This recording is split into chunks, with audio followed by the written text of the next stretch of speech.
Hakikat pendidikan. I. Pendahuluan.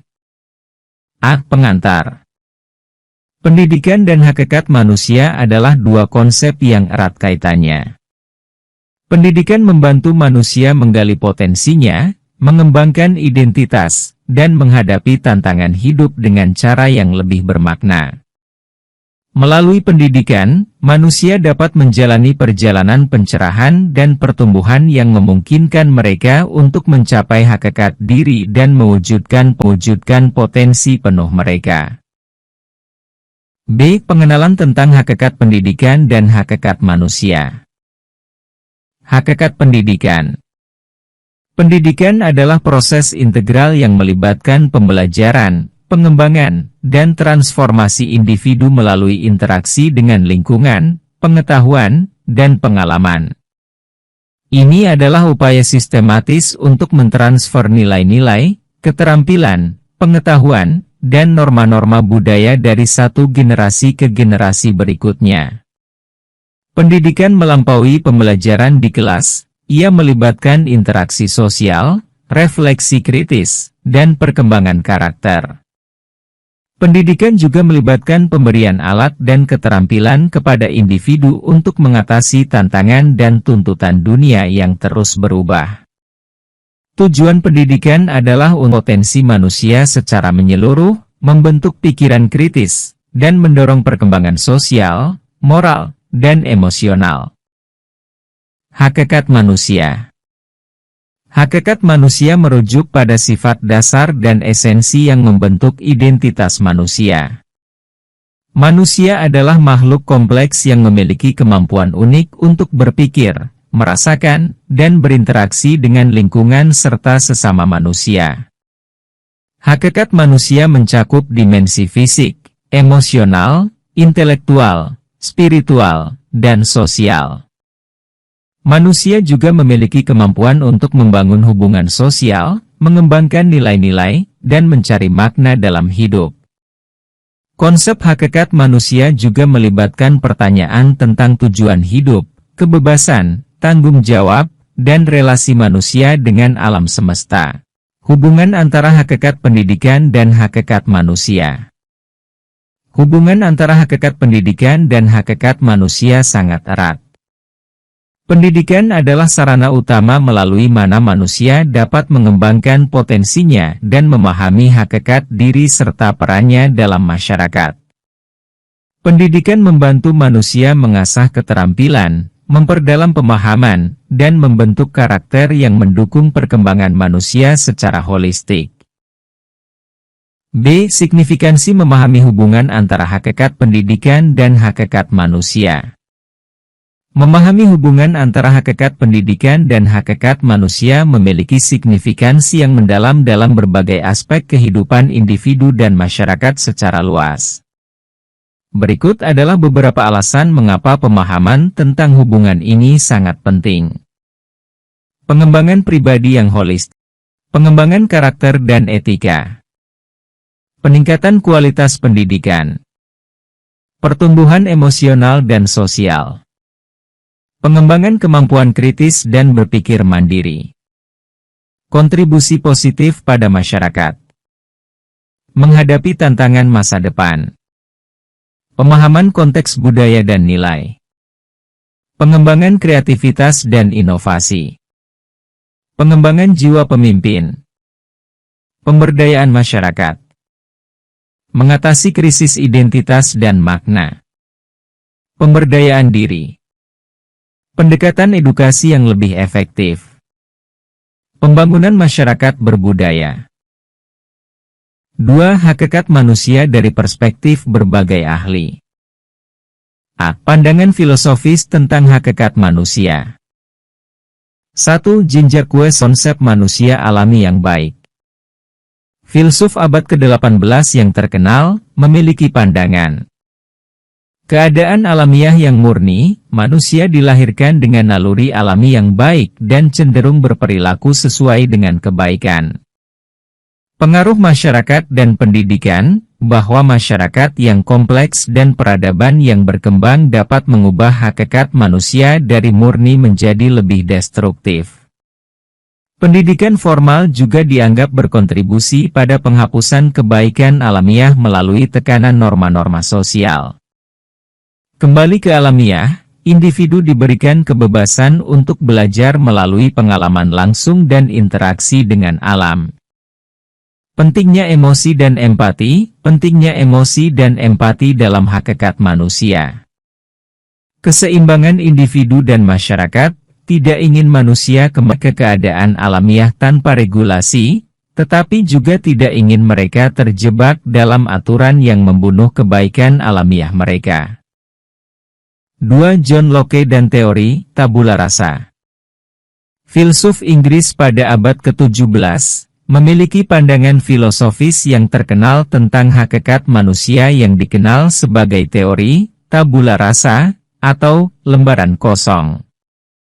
Tabula rasa, manusia dilahirkan, pikiran mereka adalah seperti tabula rasa, atau lembaran kosong. Ini berarti bahwa manusia tidak memiliki pengetahuan, ide, atau pemahaman bawaan. Pengalaman sebagai sumber pengetahuan, pengalaman adalah sumber utama dari pengetahuan manusia, pengalaman internal, sensasi, dari dunia fisik dan pengalaman eksternal, refleksi, dari pemikiran internal. Peran pendidikan dan lingkungan, peran penting pendidikan dan lingkungan dalam membentuk hakikat manusia. Potensi dan pengembangan, manusia memiliki potensi untuk mengembangkan pengetahuan dan kemampuan mereka melalui interaksi dengan dunia sekitar. Kebebasan dan hak asasi manusia, setiap individu memiliki hak alami untuk hidup, kebebasan, dan kepemilikan. 3. Sigmund Freud dan struktur kepribadian manusia. Psikoanalis terkenal dari awal abad ke-20, memiliki pandangan filosofis yang mendalam tentang hakikat manusia melalui teori struktur kepribadian, ID, ego, dan superego. Salah satu konsep kunci dalam pandangannya adalah bahwa hakikat manusia tidak hanya dipengaruhi oleh pengalaman sadar, tetapi juga oleh proses bawah sadar. ID adalah bagian dari kepribadian yang mendasar dan bawah sadar, mencakup dorongan-dorongan naluriah dan insting-insting dasar, seperti nafsu seksual dan agresi. Ego adalah bagian dari kepribadian yang beroperasi di dunia nyata dan mencoba untuk menjembatani antara ID dan realitas sosial. Superego adalah bagian dari kepribadian yang berhubungan dengan nilai-nilai moral dan norma-norma yang diajarkan oleh masyarakat dan budaya. 4. Pandangan filosofis tentang hakikat manusia menurut ilmuwan Muslim. Ilmuwan Muslim memiliki pandangan filosofis yang kaya dan beragam tentang hakikat manusia berdasarkan pandangan agama Islam dan pemikiran filsafat mereka sendiri. Ibnu Sina, bahwa manusia memiliki 3 aspek utama: rasional, jiwa hewani, dan jiwa tumbuhan. Jiwa rasional adalah inti manusia yang memungkinkan untuk berpikir, merenung, dan memiliki kesadaran diri. Al-Ghazali membahas tentang kemampuan manusia untuk mencapai pengetahuan dan pemahaman yang lebih dalam tentang Tuhan melalui introspeksi dan pengalaman mistik. Ibnu Arabi, potensi manusia mencakup seluruh aspek realitas, dan manusia memiliki kemampuan untuk mencapai pengetahuan langsung tentang Tuhan melalui pengalaman spiritual.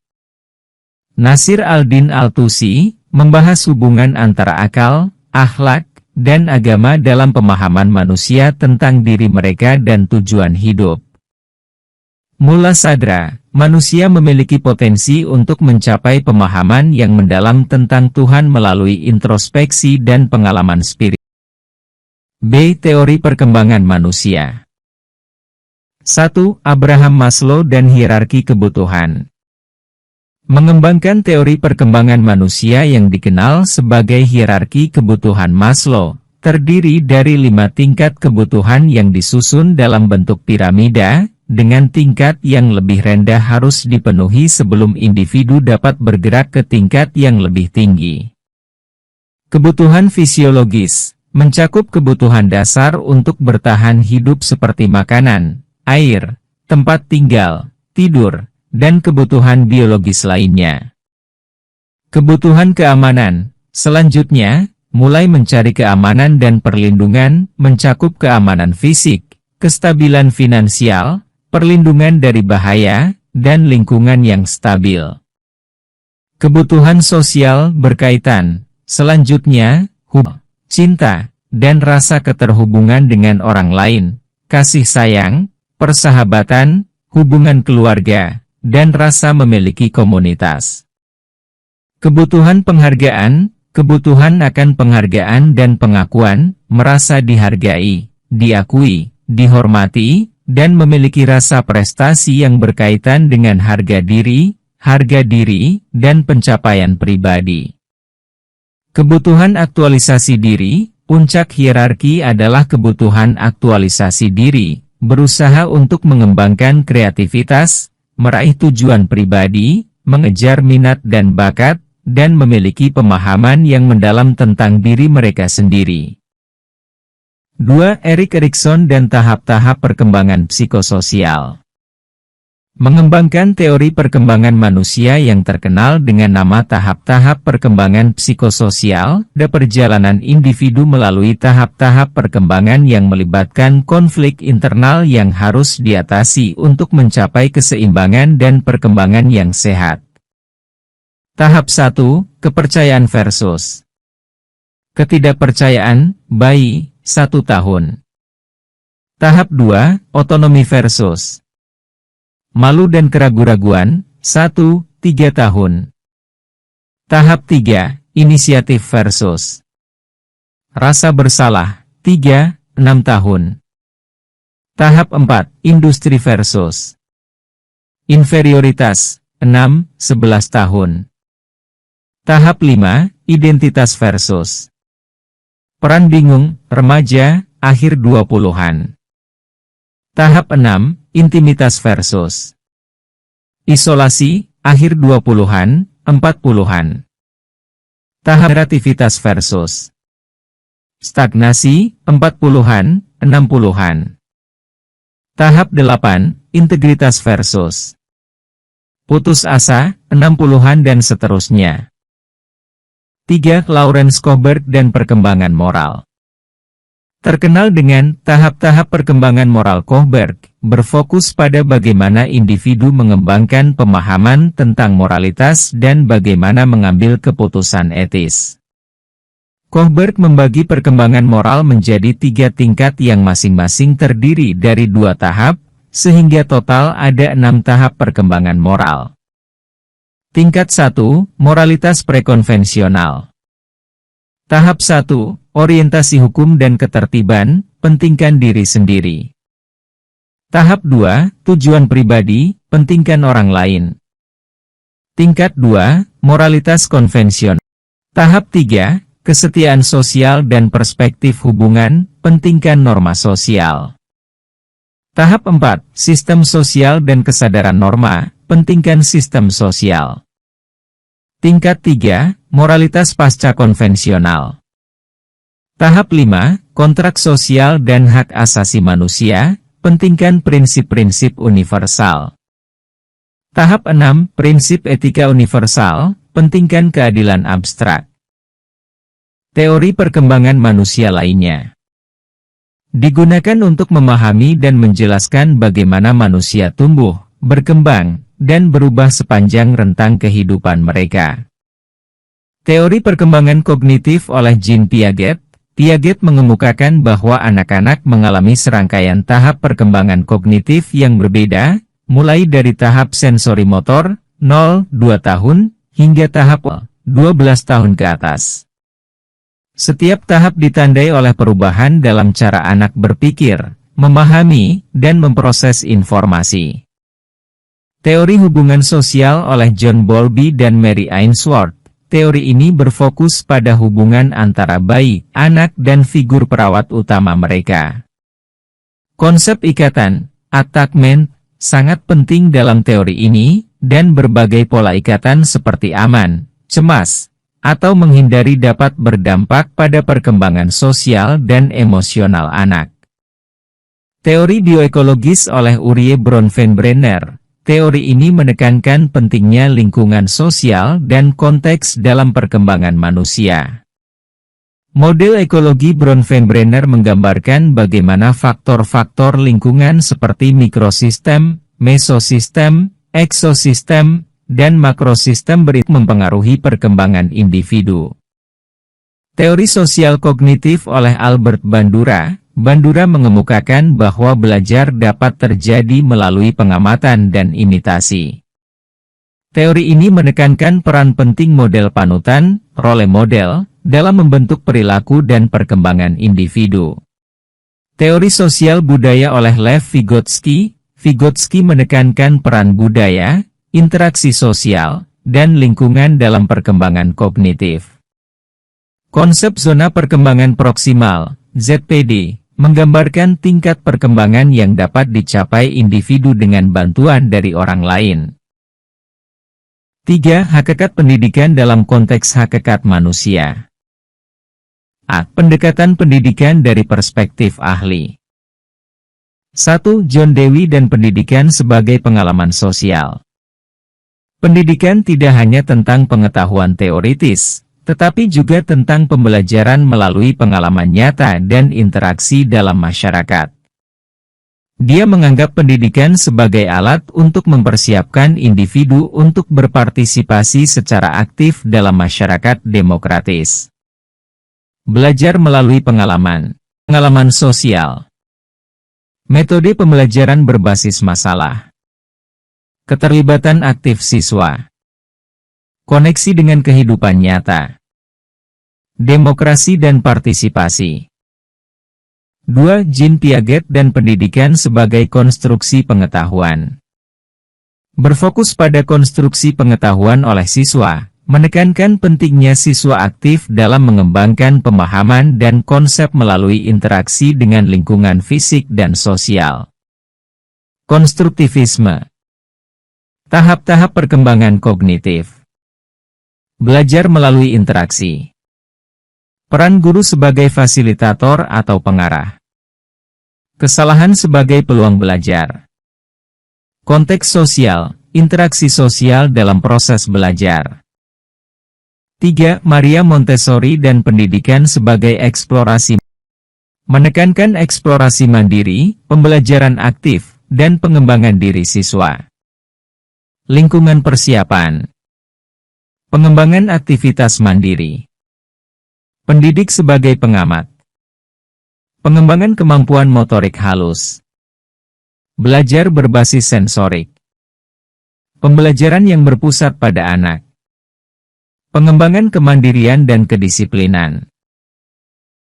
B. Pendidikan dan pembentukan kepribadian. 1. Peran pendidikan dalam membentuk karakter dan nilai-nilai. Pengenalan nilai-nilai fundamental. Model perilaku positif. Pembelajaran moral dan etika. Pengembangan empati dan keterampilan sosial. Pengembangan berpikir kritis. Pendidikan karakter formal. Pengembangan tantangan. Pengembangan identitas dan tujuan hidup. 2. Pengembangan keterampilan dan potensi individu melalui pendidikan. Identifikasi dan pengembangan bakat. Pemberian keterampilan teknis. Pengembangan keterampilan kognitif. Pengembangan keterampilan komunikasi. Pengembangan keterampilan sosial. Pengembangan keterampilan kemandirian. Eksplorasi minat dan karir. Pengembangan kreativitas dan imajinasi. 4. Interaksi antar hakikat pendidikan dan hakikat manusia. A. Bagaimana pemahaman tentang hakikat manusia melalui pendekatan pendidikan. Pemahaman tentang hakikat manusia melalui pendekatan pendidikan melibatkan pengembangan pemahaman yang holistik tentang manusia yang kompleks, beragam, dan multidimensional. Pendekatan pendidikan dapat membantu menggali aspek-aspek esensial dari hakikat manusia, termasuk aspek fisik, intelektual, emosional, sosial, moral, dan spiritual. B. Bagaimana hakikat pendidikan mempengaruhi perkembangan dan pemahaman tentang hakikat manusia? Hakikat pendidikan memiliki dampak yang signifikan terhadap perkembangan dan pemahaman tentang hakikat manusia. Pendekatan, nilai-nilai, dan tujuan pendidikan akan membentuk pandangan individu tentang apa yang penting dalam kehidupan, bagaimana mereka memahami diri mereka sendiri, dan bagaimana mereka berinteraksi dengan dunia di sekitar mereka. V. Tantangan dan implikasi dalam mengintegrasikan hakikat pendidikan dan hakikat manusia. A. Kesenjangan antara pandangan teoritis dan praktik pendidikan. Kesenjangan antara pandangan teoritis dan praktik pendidikan merujuk pada perbedaan antara ide-ide dan konsep-konsep yang diusulkan dalam teori pendidikan dengan implementasinya dalam praktik nyata di lingkungan pendidikan. Meskipun teori-teori pendidikan seringkali memiliki tujuan yang mulia dan konsep yang baik, namun kenyataan di lapangan seringkali lebih kompleks dan terkadang sulit untuk diimplementasikan sepenuhnya. Teori pembelajaran aktif versus pembelajaran pasif. Kurikulum berbasis keterampilan versus kurikulum berbasis materi. Pendekatan diferensiasi versus satu ukuran cocok semua. Pendekatan berpusat pada siswa versus guru. Teori pengembangan kreativitas versus lingkungan pembelajaran terbatas kreativitas. Pendekatan inklusif versus pendidikan khusus. B. Pentingnya pendidikan yang berpusat pada manusia dan potensinya. Pendidikan yang berpusat pada manusia dan potensinya memiliki signifikansi yang besar dalam pengembangan individu, masyarakat, dan bangsa secara keseluruhan. Pendekatan ini mengakui bahwa setiap individu memiliki potensi unik dan nilai intrinsik yang perlu diberdayakan melalui proses pembelajaran yang holistik dan terarah. Berikut adalah beberapa alasan mengapa pendidikan yang berpusat pada manusia dan potensinya sangat penting. 6. Pendidikan sebagai alat mewujudkan hakikat manusia. Mana pendidikan dapat membantu individu mencapai potensi maksimalnya. Pemahaman diri. Pembelajaran aktif. Dukungan dan bimbingan. Pembelajaran berpusat pada siswa. Pengembangan keterampilan kritis. Pengembangan keterampilan soft skills. Pendidikan karakter. Pemberian peluang. Pengalaman praktis. Pemberian informasi dan akses. B. Pendidikan sebagai sarana mewujudkan nilai-nilai kemanusiaan. Pendidikan tentang hak asasi manusia. Pembelajaran empati dan toleransi. Pembentukan karakter berdasarkan nilai. Pemberdayaan untuk mengatasi ketidaksetaraan. Pendidikan multikultural.